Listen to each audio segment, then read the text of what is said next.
আমরা প্রতিটা মেয়েরই বাবার বাড়িতে যাওয়ানোর সময় যে একটা আনন্দ লাগে, কয়েকদিন থাকনের পর যখন বাড়িতে আওয়ানোর সময় তখন আর মনটা ভাল লাগে না, খুব কষ্ট হয়।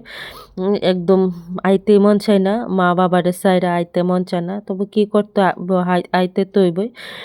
তো আইসি কালকে সন্ধ্যার সময়। হাই এভরিওয়ান, তোমরা সবাই কেমন আছো? আমিও ভালো আছি। আর আজকে ব্লগটা শুরু করছি সকাল থেকে। আর সকালবেলা উঠে বিছানা গুছানোর একদমই সময় পাইছি না।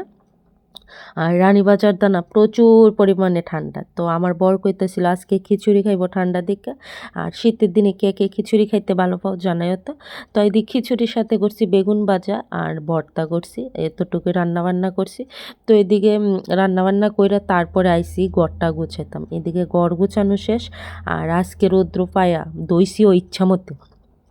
আর আজকে যেমন রৌদ্র উঠছে, যেমন কাপড় চোপড় ধোয়ার উৎসব লাগছে এরকম আর কি। আর আমরা মহিলার দিন আইছে, কাজ করার দিন, মানে পৌষ সংক্রান্তি মানে কাজের শেষ নেই, এত কাজ মহিলাদের এই সংক্রান্তির মধ্যে থাকে।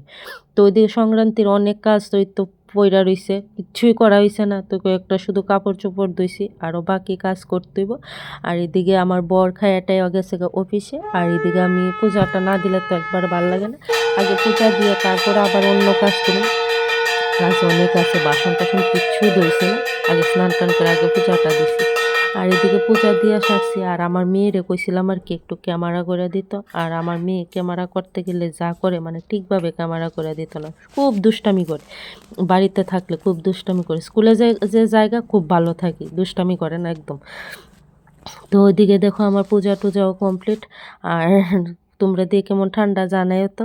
আর কাল কাপড় চোপড় ধুইলে মানে একদিনে শুকাইতো না, 3-4 দিন তো অন্তত লাগে।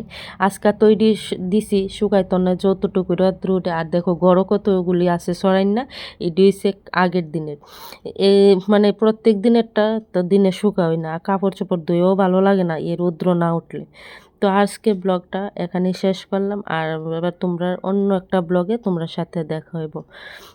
টাটা।